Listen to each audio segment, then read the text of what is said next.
I got your wig, ho. Ha ha. You're mad. Miss Wig. I got your wig, ho. I got your wig, ho. Miss Wigiana. Well, no, Byron, this isn't my first time speaking to you. And I would say to myself, I mean, you've even asked me out on a couple of dates, and I said no to you. And you know that, Byron. These are things that you can't really deal with. And I tried to deal with this all my life, and I could not. And it really hurts. It just goes with you, and eventually you have to get it out of your system. And that's why, Byron, I refused you so many times. And you talked about your marriage, which sounds like it was an awful situation. Yeah, it was. And I know you have said that the marriage was never consummated. Right. And it's sort of insinuated on your reality show that you're a virgin. You're putting words in everybody's mouth and making me shy at the same time. Yeah, I'm sorry. Yeah, I've said a lot worse things on television. But, but wow. Okay, can we go there? Let's talk about that. Look at you, Katie. Dating, right? Yeah. Okay, dating. We'll do the It's a nice little pivot, as they say. But I should ask you for tips because I've heard you talk about dating. What's Larry King? Oh, God. Okay, you know what? No. We're not going there again. And I believe in that old thing, so the people shall know. So that's where I'm coming from. But is he gay? You know, let's put it this way. My mother has always said that I hate to use this word, she's always said that he's a faggot. Who said that? My mother. She would always say this. And I would always say, Mother, you shouldn't say that. And she said, well, he is. And she would always say that. However, I don't know if there's a difference of being gay and a person who likes to be with little boys. Very big difference. Very big difference. Very big difference. Do you know what I mean by that? Yeah, absolutely. Because when you're with children, it's called a pedophile. Right. But if you're going to be with an adult, that's different. So what you're saying is it's not that that you don't believe that he's, or you're not saying whether you believe if he's gay or not, but you're more concerned about him maybe being labeled a pedophile. Being with them. And it's wrong. It's not right. It's not fair because you're destroying innocent children's lives. Latoya, I'm going to play devil's advocate here, okay? Okay, go ahead. All right, here we go. It's a tough one. There are a lot of people who say, why in the world would anybody put their own blood brother in front of the entire world and beat the stew out of him this way? If you knew... Wait a minute. There are a lot of folks who say, if he's got that kind of a problem, Latoya, get him help. Don't bash him in front of the world. You are so right. And you know what? I've asked him to get help, and he doesn't get help. He doesn't return calls. He could care less about it. You have to remember, he did this to himself. I didn't do it to himself. He did it. I'm not the one out there that are paying little boys to do things to me. He's the one who's doing it, so don't blame me. I really can't understand with the scandal that you're pulling right now. I mean, on your whole family. You said trust. You have benign them on national TV. So, Latoya, Omarosa, let me just ask you. Are you back? Are you friends again, Latoya? We were never friends, and I don't think we'll ever Could you be friends?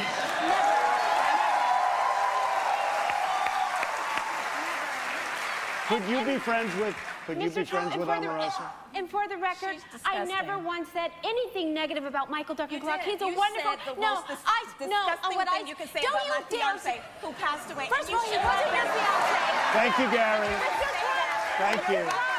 All right. Okay, in other words, in other words, they're friends. Omarosa, easy. Omarosa, easy. Okay. Who needs you two guys? Who needs you?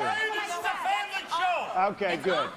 So you're getting along beautifully now. That's good. That's the way I like it. Peace. I heard those words coming out of Latoya's mouth. I was thrown back in my chair. Tell me how you reacted when you saw that clip. I got to know. I was devastated. I felt like somebody kicked me in my stomach. I mean, I've been on reality TV for about 10 years, but that is one of the ugliest, nastiest, vile comments I've ever heard in the history of reality TV. It just seemed so incredibly low, so over the line as far as I was concerned, and now you're threatening legal action. Are you ultimately just hoping for an apology from Latoya, or will that not be enough? You know, we did ask for a retraction, and had she stopped with the statement she made in October, I think that everything would have went away and, all would have been forgotten. But she continued to repeat those untruthful statements and harmful statements in the media throughout her press tour in the last couple of weeks. And so someone has to stop her from doing this and trying to hurt my family, and I'm going to be just the one to do it. The sad thing is, Latoya has a problem with the truth. And so when she was sitting here lying, she was not telling you the truth. Here's what she said. I'll refresh your memory. Okay, so Latoya said that that Omarosa is using the death of her not her ex-fiance, her dearly departed fiance, Michael Clark Duncan, to get ahead in the game. You made a comment about Michael Clark Duncan, her fiance, who passed away, and you said something along the lines of that she may have caused that heart attack. But that was way after. That wasn't with her. I don't think that wasn't with her. That was like an OTA. Would you take that back? Absolutely. Are you kidding? And you're saying things on the spur of the moment and things of that nature, and the behavior of the individual, which all the teammates were just like, why didn't you do it? Why didn't you just take her out? Is she suing you for that? Because I read on, you know how you see a million blogs and websites. It said that she was suing you over that comment. I have no clue. I haven't been served anything. I have no clue. And under what grounds? She doesn't have any grounds. Well, you know if it's on the blogs, then it's true. Yeah. No, it's not. No, it's not. It's good though. I like that. You know, she went on a couple of shows, including yours, and she repeated some really awful things. She made some accusations about me and my fiance. One, you don't talk about my man. Okay. He's deceased. Have some respect. It's despicable. But it's despicable. But I know what comment specifically you're talking about, and it wasn't here on this show. It might have been like on Anderson Cooper or something, because I watch all the talk shows.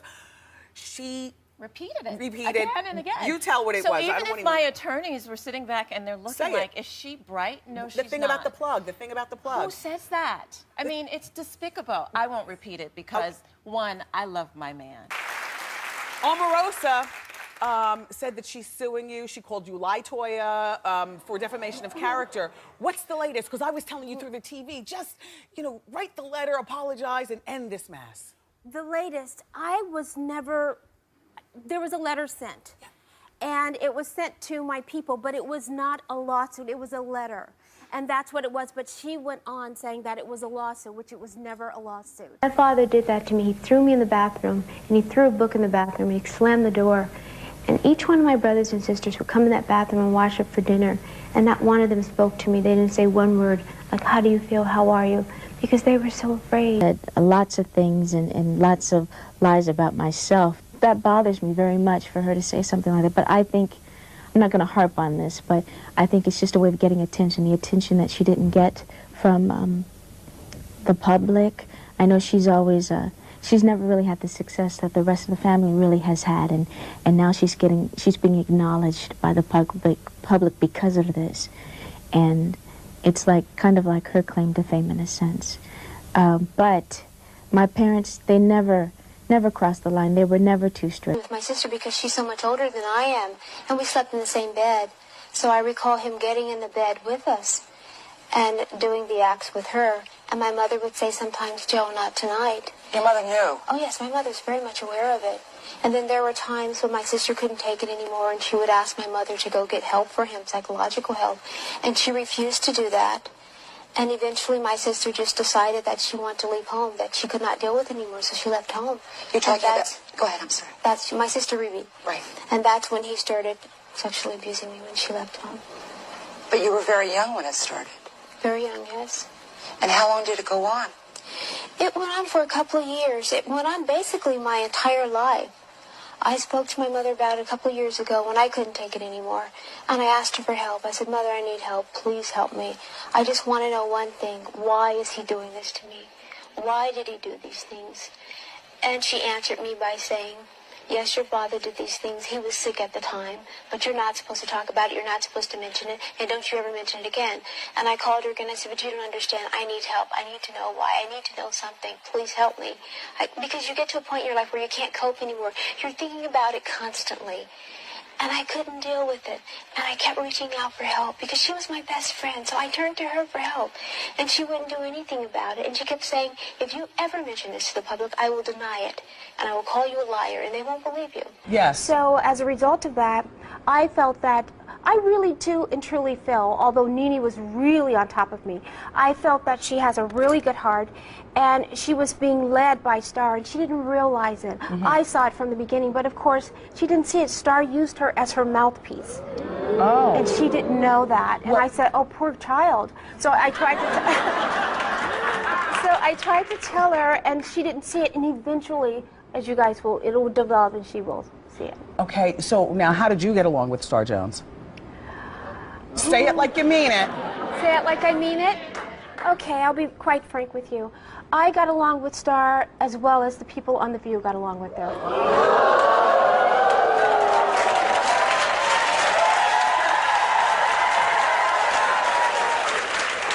Listen, nothing else needs to be said. I get what you're saying. So now, it's perfect. So you've known Donald Trump for years? I have, yeah. How did you first, no, you were the one, as the story goes, that introduced Donald to your brother, Michael. Yes, I did. Yes. I did. I think Donald might have forgotten that, though, during the show. Because, no, really. Because, no, it was years ago, and Michael's having a concert here, actually. It was at the Madison Square Garden. And the lights, the show was just about to start, and they were announcing it. And the lights were going out, and they said, okay, he's ready to enter the stage. And all of a sudden, Donald walks up to me and says, Latoya, my kids would like to meet your brother. And I'm thinking, oh my God, I can't let him meet them now because, you know, the lights are out, he's getting ready to walk on stage. And I was trying to imagine. So I took Donald and the kids, I said, okay, come hurry. And I ran backstage, security let us through in the whole bit. And the guys were, Michael was in the group ready to say prayer. Yes. Because they pray before they go on. And I said, Michael, 1 second, stop. I go, 1 second. I said, there's a guy here that wants to meet you. And he says, who is it? I said, it's Donald Trump. He says, who's that? And big real estate developer? And I said, he's a big real estate developer here in New York. Yeah. And he says, he is? And I said, yeah. He says, okay, well, tell him to come on. He says, kids are dying to meet you. He says, tell him to come on. So he met him very quickly, very briefly, said hello. And I can't recall if we were in the prayer with them or we left to go back on the stage or not. No, East Indian. I think they're really beautiful, and the darker they are, the more beautiful. Bill! Excuse me. Can you close that door? Your voice is very irritating. I know, I hate this scream. Sound like Carol Burnett. Can you close that door, Bill, please? I know, not really, just Vida saying, Dankeschön, of course, Guten Morgen, and I know, Ich liebe dich. Ah, very important word. Yeah, that's funny. Ew. Like JK, but like maybe not. But thank you for watching. But you hating ass bitches always have something to say. Hating ass bitch, but you're still watching my vids. What?